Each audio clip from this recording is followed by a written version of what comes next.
go ahead and get ready for the program and get started here tonight. It is my pleasure to introduce to you this evening our program on Wayne Dunafon's life as a rodeo cowboy and a Marlboro man.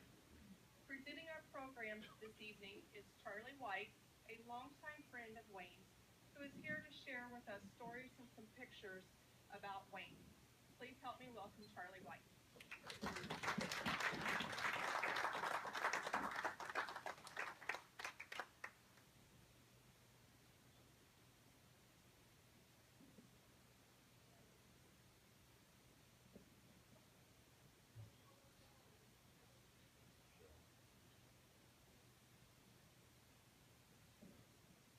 Can you hear me back there all right?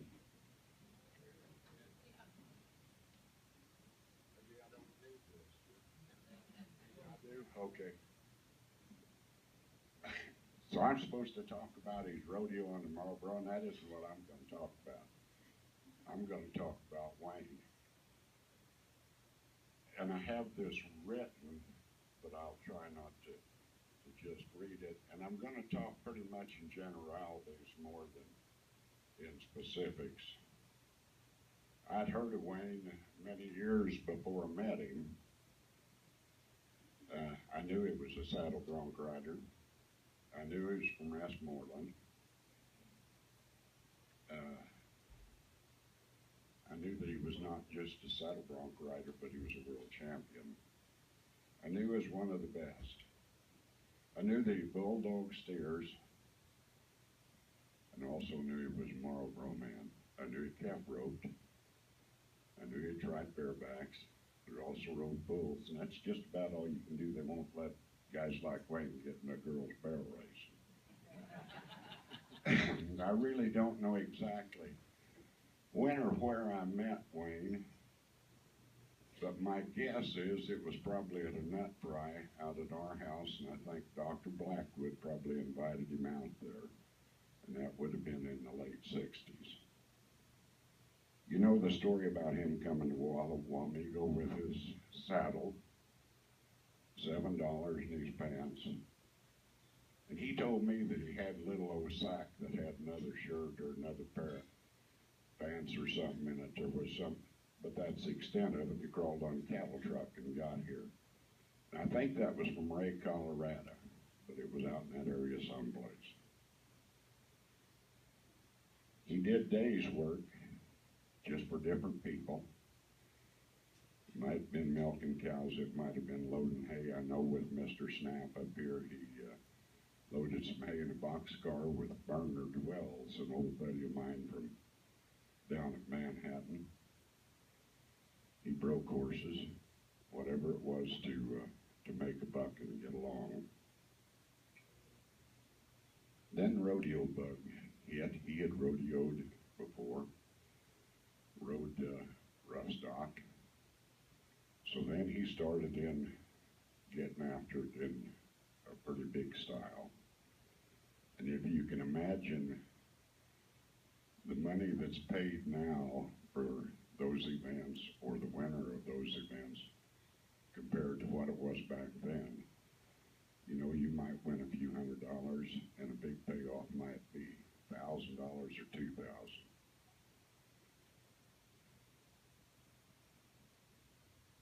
At that time, when he was working that circuit, getting from place to place, a lot of times there was a bunch of them that had to hitch rides with each other. Being as he was a bulldogger, he also had to have a horse along, and so you used somebody else's horse, and you paid them if you won. One of his favorites was a Miracle baby doll that won him a lot of money in the dogging event. And I'll tell you at this point, when you're bulldogging, you slide down the side of the steer, and your right arm goes up under the horn, and you grab the other horn with your left. That throws your ribs in against those horns. If it's a sour steer and he sets up and throws his head up, you come to a sudden halt to the point that it fractured a bunch of Wayne's ribs. and he still had some more performances to go through. So he did that with a tremendous amount of pain. If you've ever had ribs broken, and I have, there's no comfortable position to be in.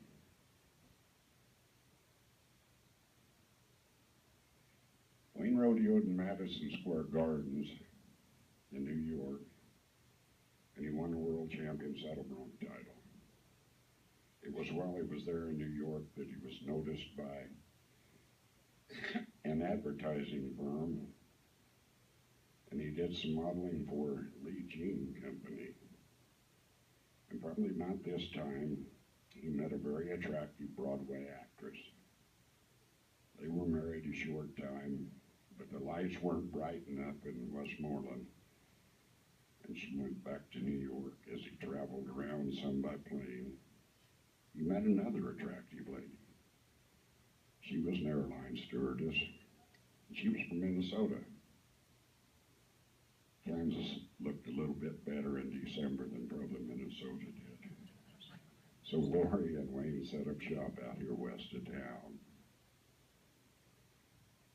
Rodeoing still helped pay the bills, so working the day work, they had to get back and forth.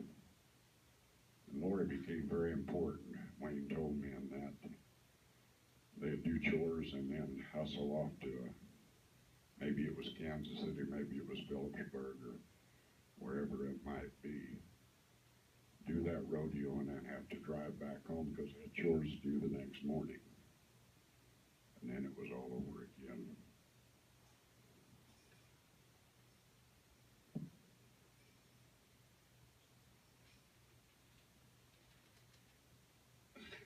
Wayne knew many of the great cowboys.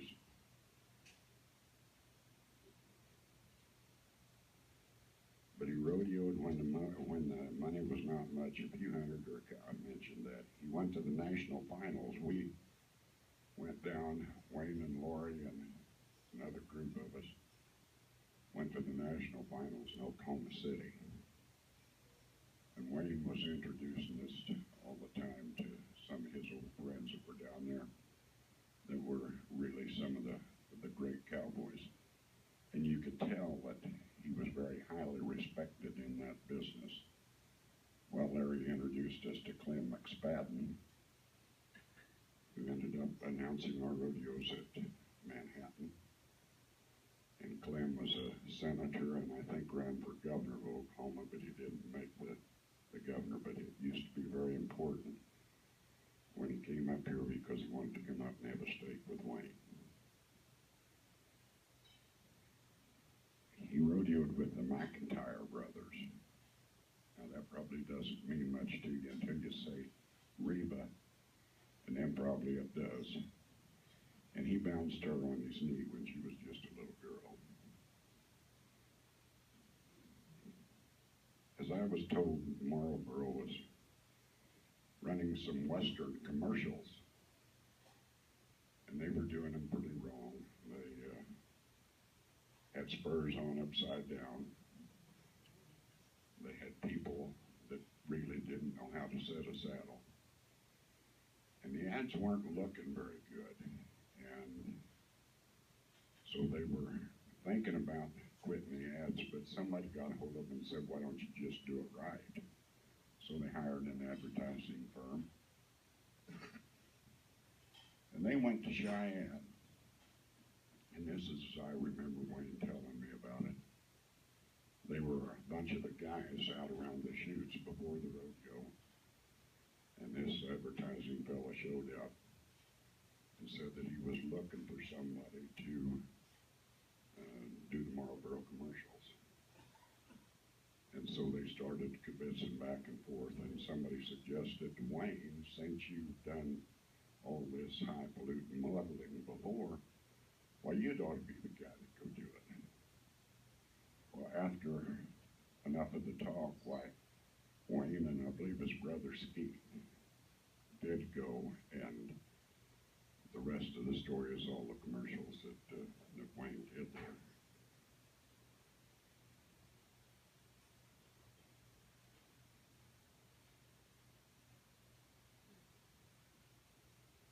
He shot commercials on some of the very big ranches, and if you look over there at those pictures, why, some of those ranches are represented. There's the Four Sixes, which is a very large ranch in Texas and Oklahoma. The Haythorn Ranch, which is the second largest ranch in the nation. The Wagner and the King Ranch. Those are all huge ranches. And in one of those instances, Wayne liked to take his saddle because it felt right. And I think it was at the Haythorn where they took his saddle and said, "We'll saddle your horse for you." Which they did, and you know, cowboy always checks the cinch before he goes step up on it. He tightened it, but he noticed that the horse's ears were pointing out to pretty good eyes, about that big around, kind of rollers, and his nose kind of snored a little bit. Kind of thought maybe he's fixed up on this one.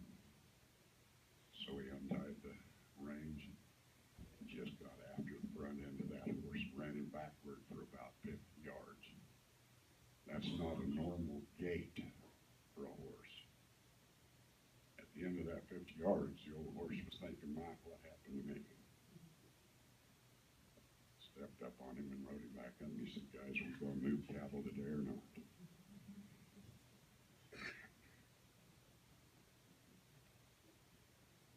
Well, they did some of those commercials.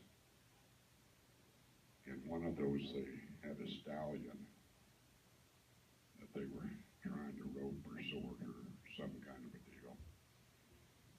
And I know Wayne got in a wreck of some sort and tore his shoulder up. There wasn't any stopping. We're a long ways from anywhere. We got to go ahead and shoot. So even in that business, there was a tremendous amount of pain.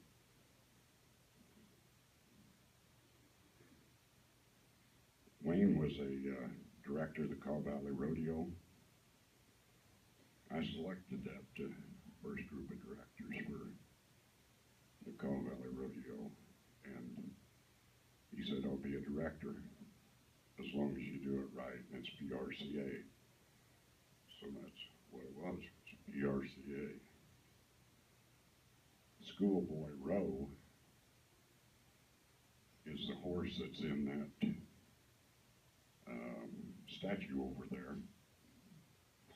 And that was a horse that was turned out 150 times. Was ridden 4 times. I think Wayne rode him 3 times, and he won first on him twice. Quite a story in itself. Another story about him was in Pendleton, Oregon. And in fact, I read it, Shelley, and some of that, it was, the way Wayne told me, it was different than the way it was written. This was bulldogging, and they sat in the arena with their dogging horse and hazing horse. Across the railroad tracks were the pins. They would sort out whatever my steer was going to be, drive him up this ramp over the railroad tracks. He came down and hit the arena on a run. There was no barrier. You sat there and took your shot at him. I believe Wayne threw that steer in 6.9, which was the fastest time that was ever done there, and to the best of my knowledge, was the fastest that ever happened there.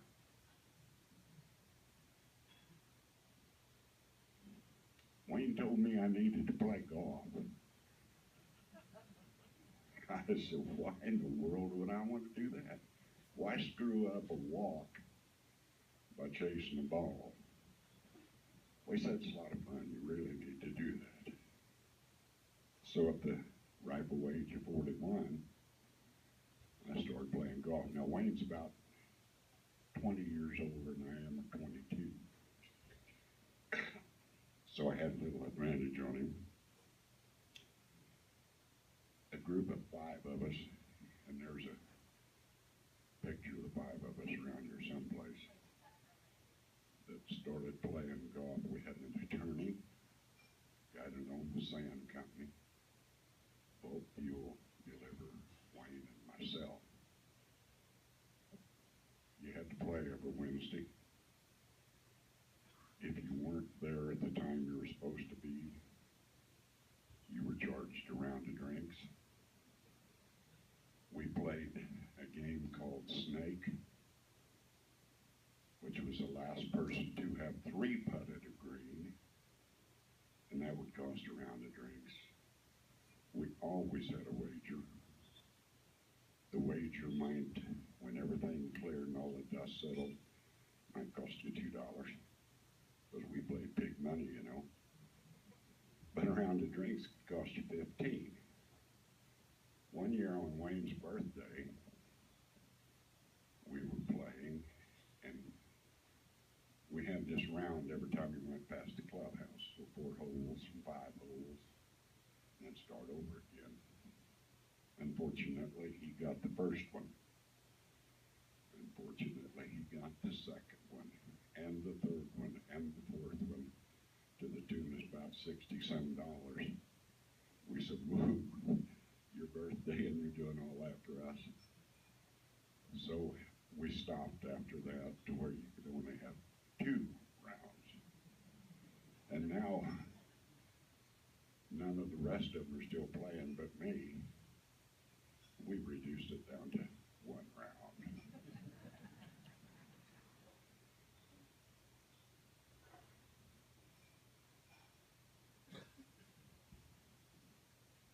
Went up to work cattle with Wayne on a lot of occasions. When we first started, it was about as primitive as sitting out in the range with horses a holding them. Oh shoot wasn't very good back there behind that old barn. We kind of wired up and they'd kind of tear it up. But boy, by the time we finished years later with a nice tub and a chute, cap cradle, and when we first started it, there wasn't many of us showed up, and then it got to where it was a big family affair and a neighborhood gathering, and we had a lot of people show up. Lori always fixed us a very nice dinner. We always had a good time.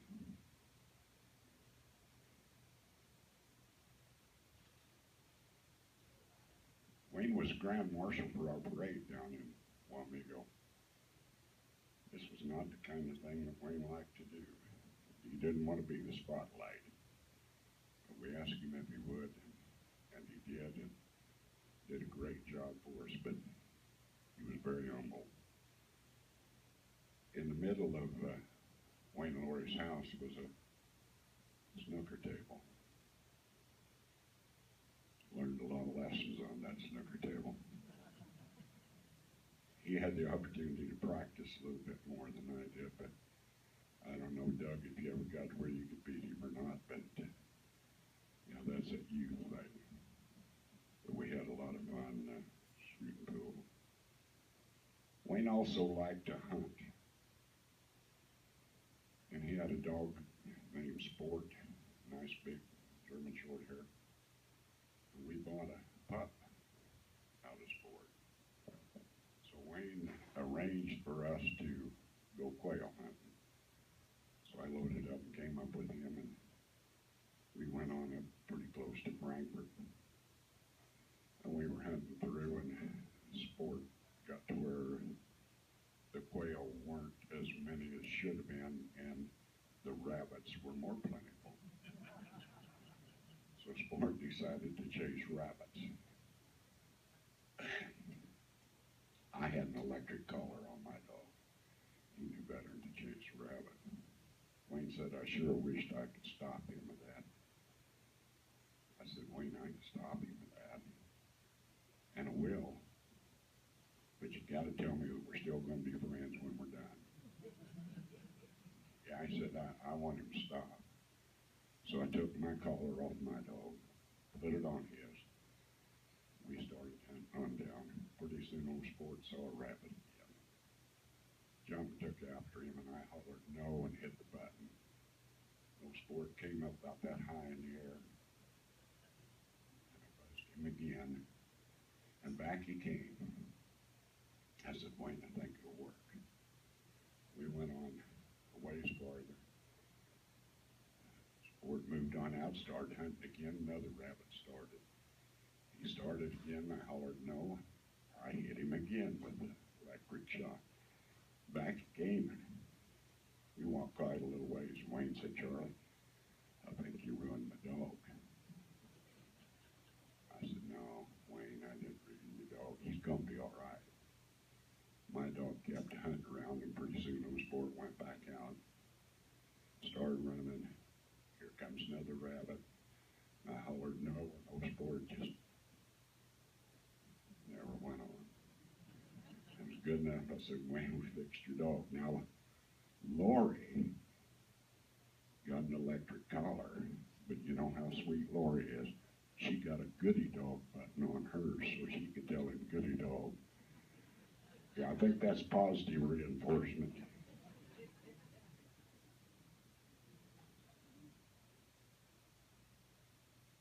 There's a very large Western outfitter in Fort Worth, and it's Ryan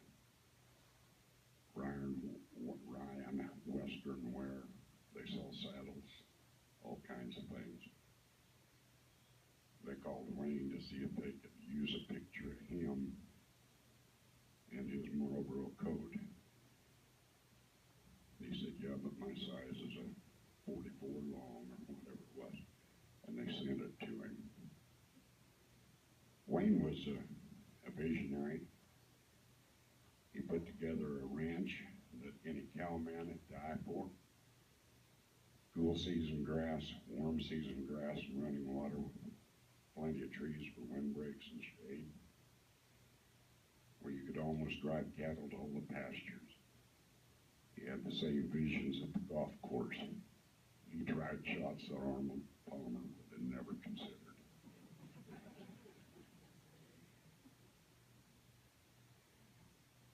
Lori said she wanted to hear about the golf games.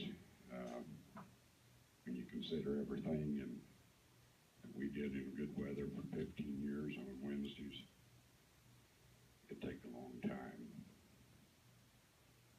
But one day it had started to rain when we were out playing, and the lightning started cracking. We headed to the clubhouse like good boys. We sat in until the rain went by. Rain had gone quite a little while by, so we decided to go back out. We did, and as we climbed up to the tee box, crack, it was like you can't believe. Ike went down on the ground. Earl Taylor's glasses burned the side of his head. The button on the top of my cap burned the top of my head. We turned around and went back to the clubhouse. We didn't practice around the golf. Wayne and John Lang, it didn't bother either one of them, but we were concerned about Wayne for his heart.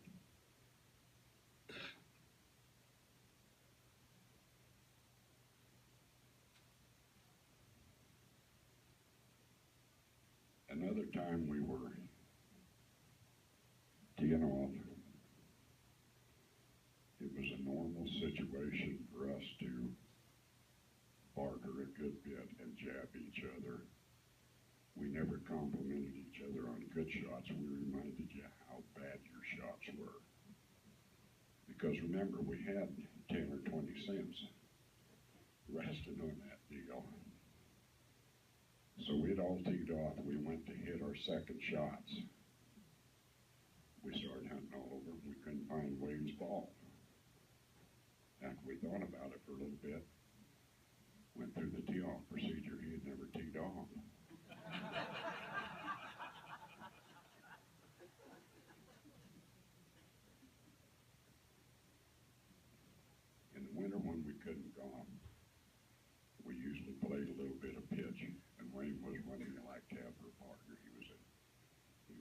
good pitch player.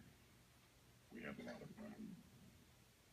His involvement with the Manhattan Commission Company was very good for their business. Wayne brought a lot of honesty to the table. He had a lot of character.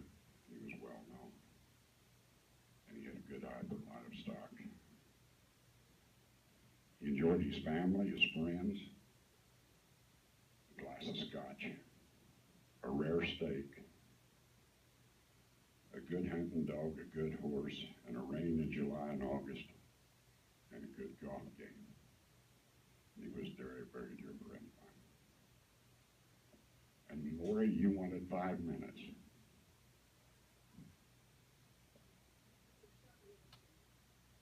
What?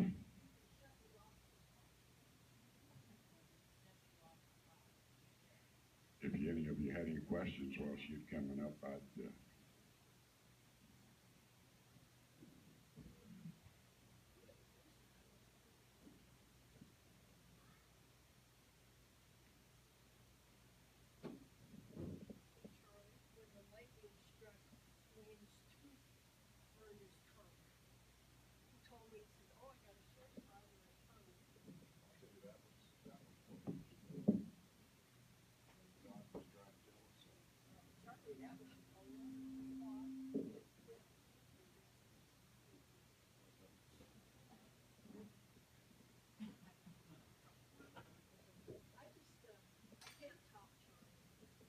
Can you hear me?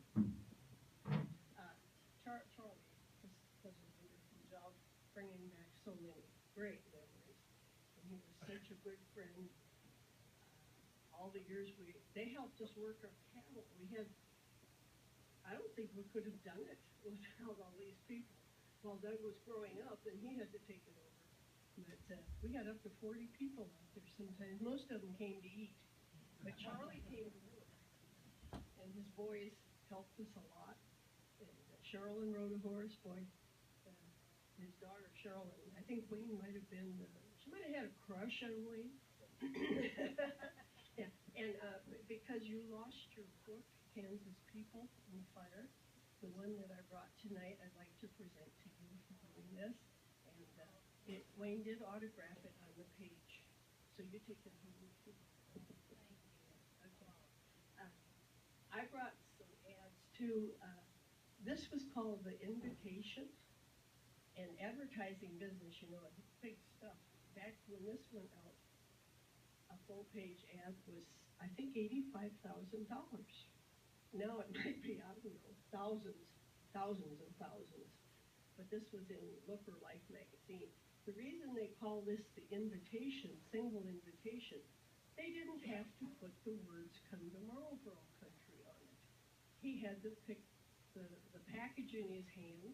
It says Marlboro, the picture says the whole thing. So I just thought maybe you might be interested in that. Another thing.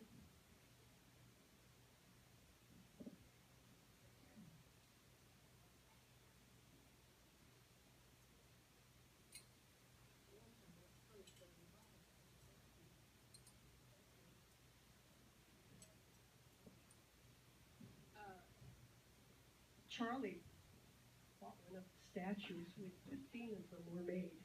Doug lost ours in the fire. He felt so bad about that. Wendy, I had bought one from the artist. And of course the molds are locked up in a vault. Can't make any more.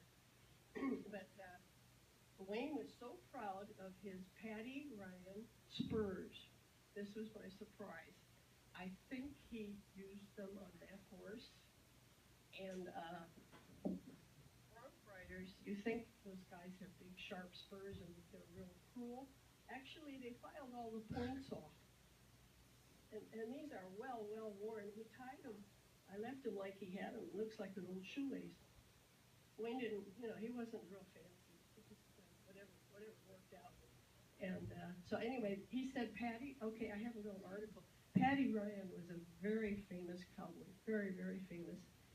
And he went into spur making, bits and spurs.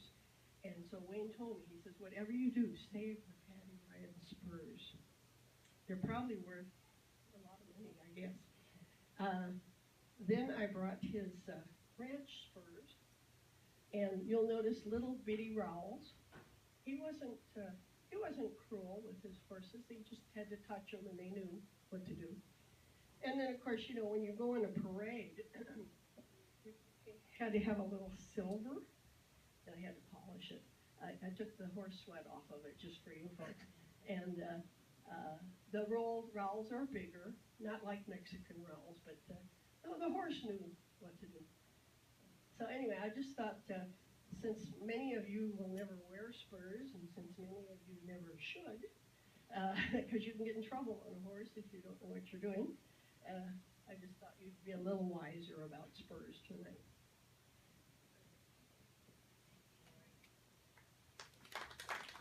Thanks, Lori. I do have, courtesy of Lori, a couple of the commercials that I'll show now at this time.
Mandy told me I could do this today, and I told her I wasn't convinced I could.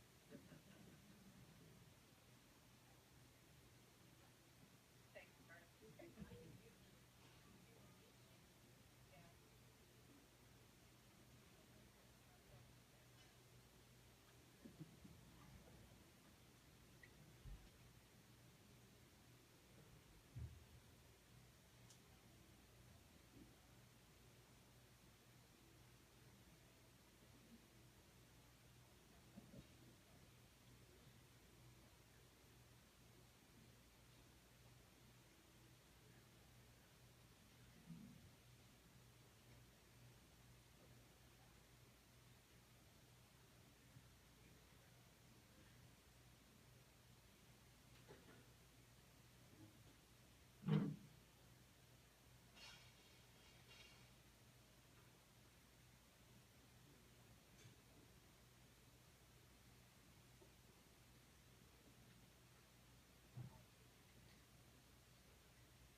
will you light up for real cigarette flavor?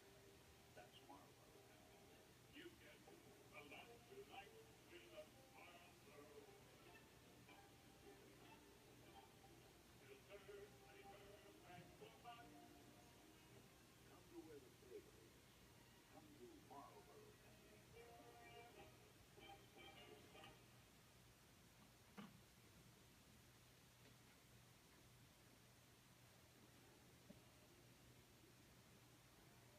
Put the moving 300 heavy candles through strange territory. It can happen before you know it. It can happen with a flash of inkling, or a little wind blowing the wrong way, the wrong time.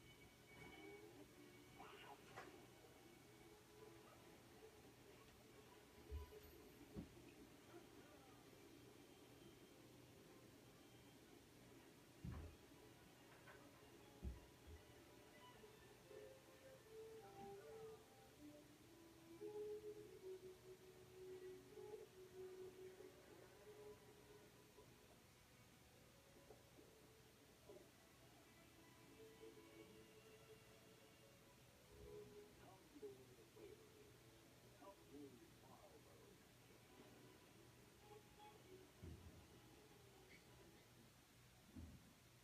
Come to Marlboro.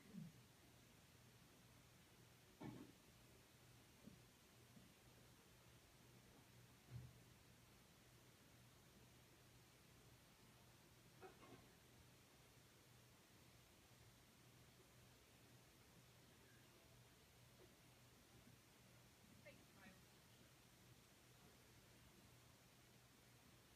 Charlie, thank you. It was very much appreciated.